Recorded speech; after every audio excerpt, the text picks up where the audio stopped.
Hello, everybody. Good afternoon, and welcome to this week's Market Huddle. I'm Joe Lucey. Most of you probably already know that. Um, you know, a couple weeks ago, I did a Google search. If you just go to Google and you search in the words "planning for retirement," you will see that there are 320 million different results. Isn't that crazy? I mean, 320 million results is how many you get when you go to Google and you Google, just put in the words planning for retirement. And that's a real number. I'm not making this stuff up.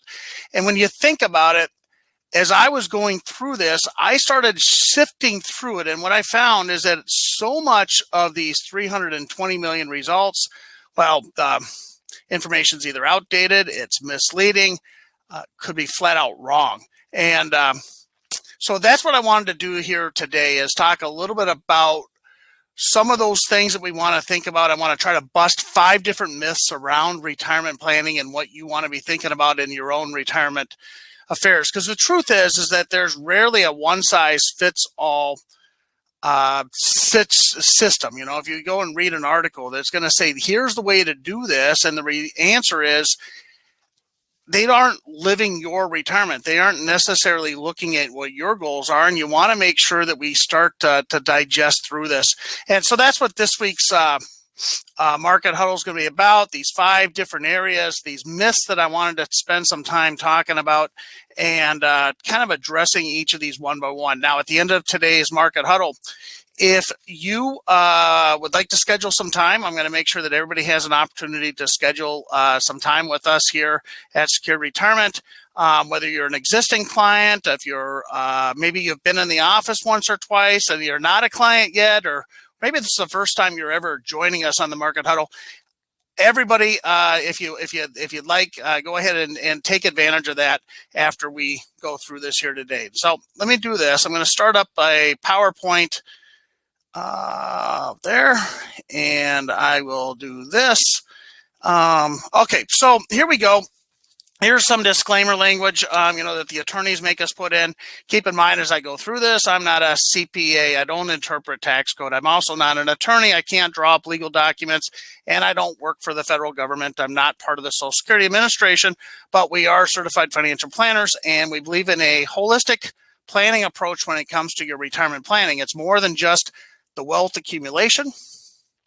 It's about how we take back our money, how we make sure it's going to last a lifetime, and how to make it tax efficient. So a lot of what we do is that. So let's start with the very first myth here.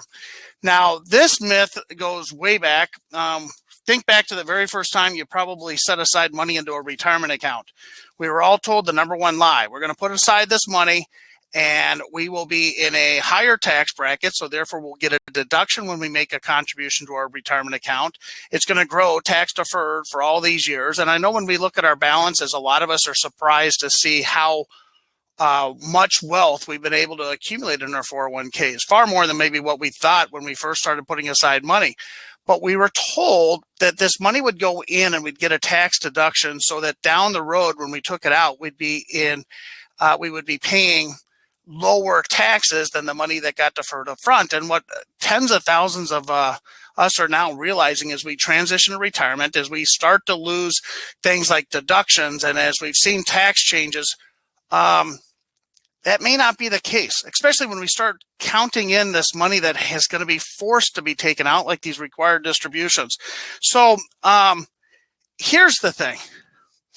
I want to make sure that we are taking advantage of today's low tax rates. I was at a conference here last week, and one of the things that we spent a lot of time on were some of the proposed tax changes that are out there. Now, currently, we're at a 40-year tax low. We've never seen taxes this low for most Americans. But with all the stimulus and everything else going on here to fight COVID, I think it's just a matter of time before we start to see taxes increase. Now, many of you have probably heard me say this, but one of the things that I believe we're going to definitely see changes in around capital gains. Now, capital gains, that means that some of us that maybe worked for Honeywell or Graco or 3M or any of these companies out there, a lot of us, or maybe just you invested early into Apple, but a lot of us end up with these large capital gains. And we've always assumed that when we take out that money, that we will be taxed at a lower tax rate than income and money that comes out of an IRA. And what we're hearing is that it's quite possible that the capital gains rates are going to be going higher. Now, they're talking about only those making over $1 million where they're going to go super high, but I don't think there's any way that they're going to be able to keep this contained to just the most wealthy. In fact, one of the proposals is that they're going to get rid of the step up in cost basis when we pass away. That means that if I have DuPont stock and I paid $10 a share and it's now trading, I don't know where DuPont is at, but substantially higher. It used to be that when I pass away that my beneficiaries would inherit this at that higher today's rates. They'd avoid a lot of capital gains. And there's a whole lot of talk that that's going to eliminate completely right away. And who knows what they're going to do with like our residences and such. You know, if I sell my house, me and my wife Patty sell our house, if we have a $300,000 or $400,000 capital gain, where we can take off up to $500,000, $250,000 a person. Well, if I pass away with that home, maybe that's not going to pass on to our beneficiaries. So when they sell the house, they don't get a step up in basis. They got to take our original price, sell it at the new rate. And that could cause a real problem. And the bigger thing is, a lot of the times when we're thinking about tax planning, we tend to think we have time. We think that if they're going to make a change to the capital gains, that they're going to pass it here in May or June or whenever they're going to do it, you know, and that we would give some notice so that we can do some tax planning after the fact, after we have some certainty. But when it comes to something like the step up in basis and capital gains, because of the concern that all of a sudden we could see a major sell-off in the market if they were to pass it and say, hey, we got 3 more months before this goes into effect, you would think that there would be a whole lot of trades and selling going on in the market, and that could actually implode the market. You know, it could cause us some short-term problems that's the last thing they need right now. So not just around income taxes and distributions of IRAs, these required distributions, which you oftentimes hear us talk about in these market huddles, but I'm starting to get concerned about capital gains and how that's going to impact us. So if you are in this position that you have large capital gains in your portfolios and you've been thinking that you're just going to maybe leave some of this money to your beneficiaries, let's take a few minutes. Let's talk that through, because if they do make changes and they do it the way I see them doing it, I think that they would make it kind of effective right away, or maybe even retroactively make it from the first of the year or something. Now, with that said, if they did make it to the first of the year, well, you were going to get hit with the gains anyway. So anyway, something to think about. And the number one myth here, as we're going through these 5 areas, these 5 myths that I want to try to bust a little bit, is that taxes are going to be lower in your retirement years than when you put aside the money.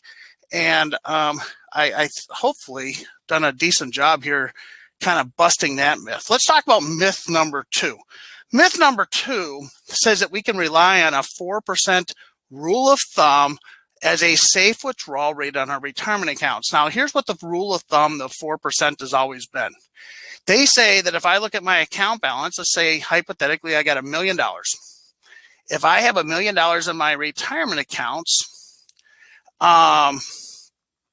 if I have $1 million in my retirement accounts, I take 4% of that $1 million. That's $40,000 a year, and that should be a safe withdrawal rate. In fact, the 4% rule of thumb says if I take 4%, I can even increase it for inflation a little bit every year. Now, to understand why this rule may be flawed, we have to go all the way back to the mid-90s. A guy by the name of Bill Bengen, B-E-N-G-E-N. Bill Bengen is the certified financial planner out of Sacramento, California. I had lunch with him one day several years back at part of my Ed Slot event. He was out there. But anyways, Bill Bengen, at the time in the mid-90s, what the ongoing philosophy was, or what a lot of people were being told, is remember back in the days when they used to say we get 10% every 10 years in the stock market? A lot of us were told that if you say fully invested, you should expect 10% every 10 years. So because this 10% every 10 years, there were a whole lot of financial professionals out there at the time saying, hey, you know what, if you can get 10% in the stock market returns, well, then you should certainly be able to take 7%, 8%, 9% of your account balances out each and every year and live on them.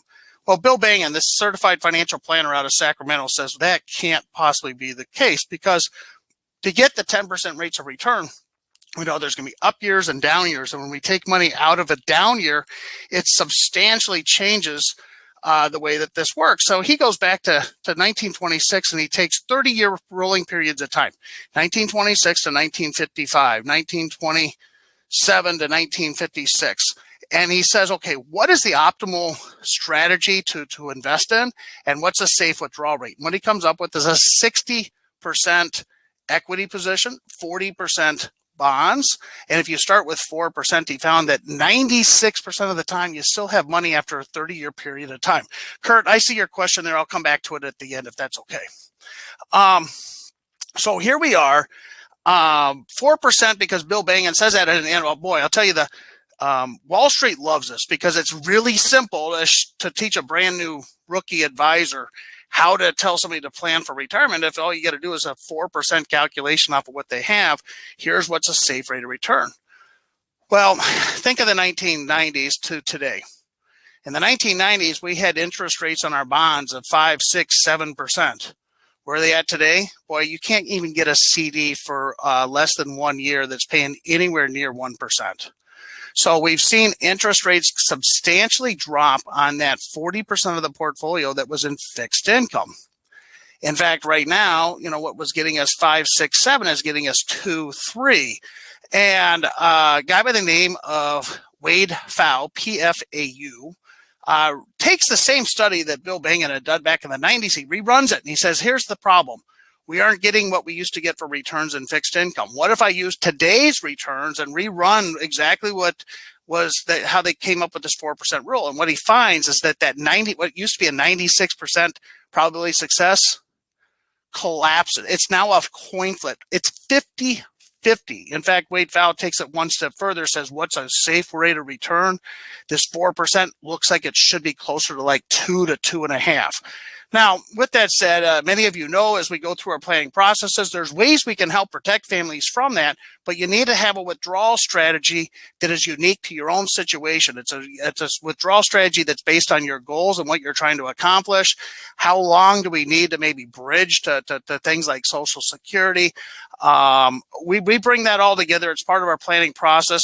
But just keep in mind that first myth that I wanted to make sure we talked about, I believe taxes are going to be higher. They're not going to be lower. And number two, this 4% safe withdrawal rate, I think, is a very unsafe rule of thumb. I think you want to make sure that you're looking at other ways that we can do that, especially in the lower interest rate environment that we are in today's world or today's economy. Let's move on to myth number 3. By the way, I'm going to come back to that 60-40 here in just a second. But myth number 3 says delaying Social Security to age 70 is going to yield you more income. I mean, I think that makes common sense. We've all been told that if we wait till 70, so if you're a married couple, husband waits till 70, the wife waits till 70, that's the best way to take Social Security because it gives us the most income. And while that's true, the problem with doing that is a lot of times what happens is that we aren't looking at all the other things that come into play as we start deferring Social Security where we're both age 70. In fact, now I'm not saying that there aren't many of you on the call should be waiting till 70. Some of you should be taking it right away at 62. A lot of times what we'll see is somebody should maybe be taking it right away. Somebody should defer. But the reality is that you have to have a customized analysis that's up to your specific situation. It's about looking at other areas like pensions. It's about looking at other taxes and how they're going to impact things like required distributions, Medicare premiums, even the loss of spousal benefits by deferring. All of that comes together when we do our Social Security analysis. It's what I call the secured retirement Social Security analysis. And that is something that I want to make sure everybody knows that if they have not had the analysis, it's going to pinpoint exactly for you based on your goals and such, not just about the raw numbers, because looking at the raw numbers doesn't always give us the best net after tax income. So we want to look at everything, and that's what we can do at the end of the today's huddle, we'll make sure that everybody has an opportunity where they can do that. And I want to make sure that we're focusing on the net after-tax income, not just the gross income. It's how much you actually get to keep in your pocket after the impact of taxes, Medicare premiums, a loss of spousal benefits, and so forth. Okay, let's move on to myth number 4. And this, you remember back, boy, it's probably been 10 years ago now, maybe not quite that long, but remember they used to have these commercials. ING was the company that did it. It was an insurance company called International Netherlands Group, ING. I remember the orange accounts and such. Anyways, they used to do these commercials, and you'd have a guy clipping the hedges, and it would say, what's your magic number? And that was kind of like, how much do you need to retire? And a lot of times I think that that's the way we start thinking about things. A lot of times, about 1 out of 4 times when somebody comes in our office, the question isn't always how much. It's not always, here's what I want to live on. Can I do that? A lot of times it's like, how much can I get by with? Or what is my magic number? What is the number I need to get to before I get and can retire? It comes into account, and I always think it comes back to mailbox income. You see, somebody that worked for let's call it the federal government, but anybody that has a really nice pension, actually their magic number can be substantially lower than somebody that has to rely almost 100% on living off of their savings. Somebody that's living on $100 a year but has a pension that's paying them $100,000 a year, boy, the money that's in savings may never get touched for income. On the other hand, if I had somebody else that when we add up all their sources of what I call mailbox income, money that hits the checkbook regardless of what's going on Wall Street, so things like pension, Social Security, when I start adding up the same couple there, but they've only got $40,000 a year of income, but they're spending $100,000, well, they're going to need a much larger number. And then as I was going back earlier, this whole 4% rule comes into play and everything else. It's not about a magic number. It's about making sure you're sitting down and looking at what's really important to your retirement savings that's going to be most important. If you're working with a professional or if you're working with us, I hope you feel that we've always started with the goal in mind first. What is it we're trying to accomplish in retirement? And then we reverse engineer things so that we can figure out how to optimize mailbox income and then look at how to bridge any gaps that we have along the way. It's about looking at more than just the wealth accumulation. Wealth accumulation is very important, but it means very little if I end up running out of money in retirement. So it's about how to make sure I can maintain my lifestyle and do so very confidently. Money I'm spending in my 50s, 60s, 70s, I'm not going to wish I had it back in my early 80s. It's about reducing our tax footprint. How do I, morally, legally, ethically reduce our taxes?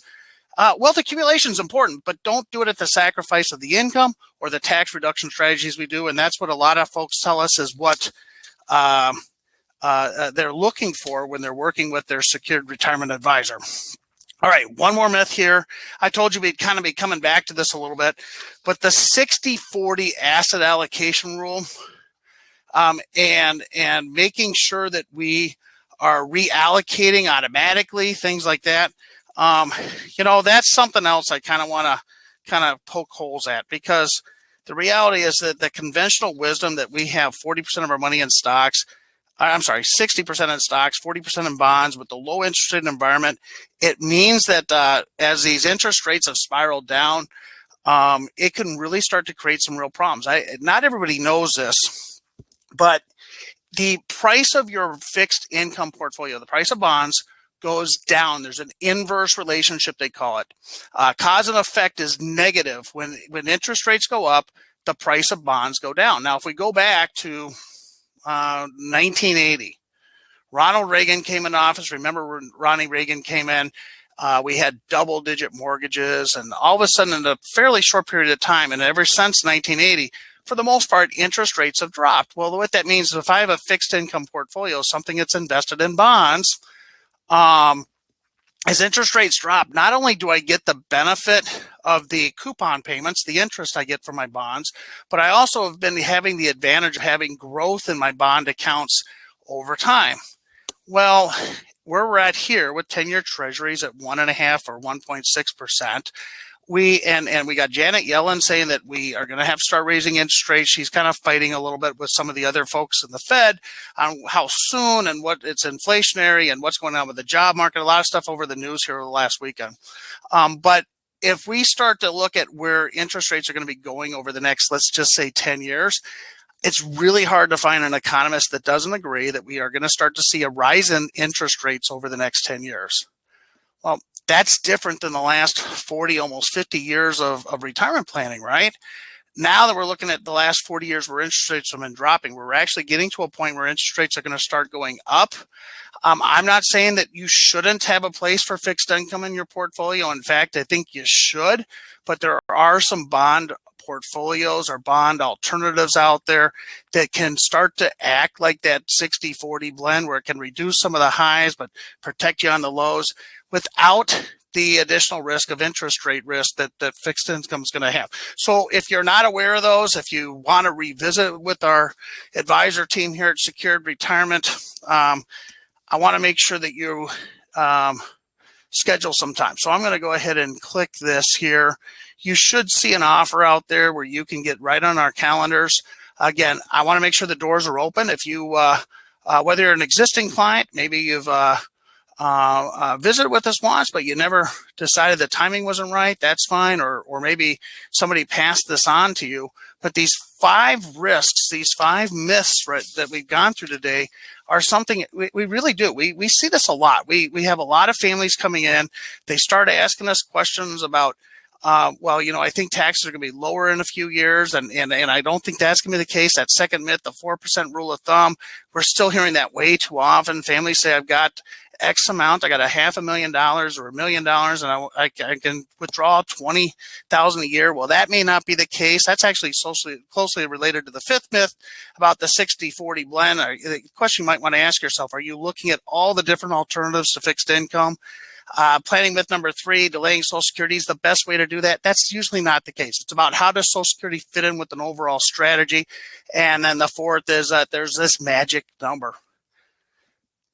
Not usually the case. We want to make sure that you're sitting down, looking at goals first, and then look at how the rest of your portfolio fits in, keeping in mind that most clients, they want to, number 1, make sure that they can maintain their lifestyle, have all the income they need. Number 2, let's reduce our taxes. The 3rd, grow the wealth, but don't do it at the sacrifice of the 1st.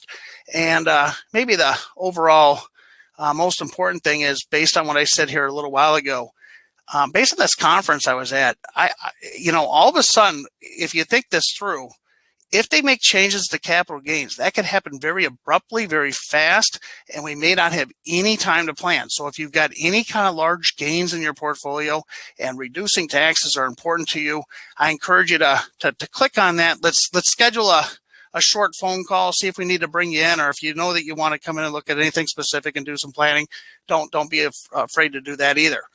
With that said, let's see what I got for questions. I know, Kurt, you know, what's it going to require for Congress to approve the change in capital gains? Well, you know, right now we're in a unique situation here, Kurt, that the House, the Senate, and the presidency are all controlled by one political party. I'm not sure if it takes a 60% vote in the Senate or something to pass all this. But I will say that there is definitely certain things that could be done with a stroke of, you know, executive order that are along the lines of kind of keeping with the theme of this. And some of that, it would be something scary too. But the reality is, I think that there's a real push right now politically to start to address the enormous amount of debt that we've added on, that we've tacked on to the economy over the last well, basically since the last year and a half as COVID hit. And now we have to figure out how we're going to start to pay that down. You know, as you've probably heard, they say they're only going to attack families that are making over $300,000. But the reality of that is, if I took away 100% of all income above anybody making over 300, it's like spitting in the ocean. It doesn't even take down the amount of debt we've taken. It's less than $1 trillion of additional taxes, and we've tacked on $4 and possibly up to $6 trillion here. So They're going to definitely have to pass some things, and the easiest way to pass a tax increase is to pass it on somebody that doesn't have a voice anymore, somebody that's passed away. So that's why I think that's something else we might want to think about. And it's not just for the kiddos; it's for the widows, right? We want to make sure we're protecting our spouses as well. Jim, if all your investments are in IRA, no. If you got it all in IRAs, the question is, if you have all your investments in IRAs, do you need to be concerned with capital gains? Probably not a capital gain, Jim, but I do think that the ordinary income, the taxable portion, right now we've got a marginal tax brackets of 12%, well, 10, 12, 22, 24%. Well, if they do nothing, Congress is going to go back to where they were on January 1st of 2026, back to where we had for the tax brackets in 2017, which means our 12% bracket becomes 15, or 22% becomes 25, or 24% becomes 28. I'm getting a little bit into the numbers here. In 2017, I'll bring it down to this. I could have an income today of about $350,000 as a married couple and only be in a 24% federal tax bracket. In 2017, anything above about $80,000 was taxed at 28.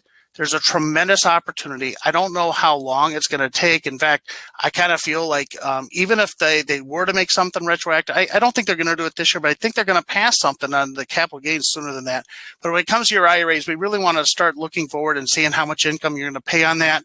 And that's not part of the process we should be doing for you, Jim. So make sure, if you are not sure how that fits in your situation, click on get on our calendars here. All right.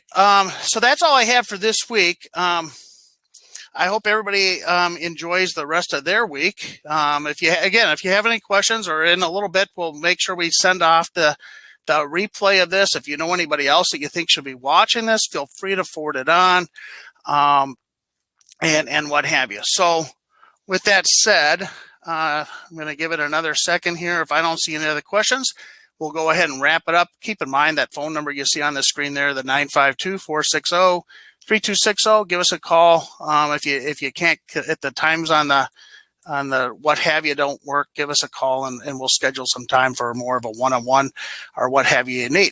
With that said, we want to make sure we're there for you. So let us know if there's anything else you want to review on your personal financial planning, or if you have somebody else you'd like to pass this on to, don't hesitate to do that. And even if you haven't been working with this on a regular basis, we want to add some value. So feel free to give us a call, and let's schedule some time.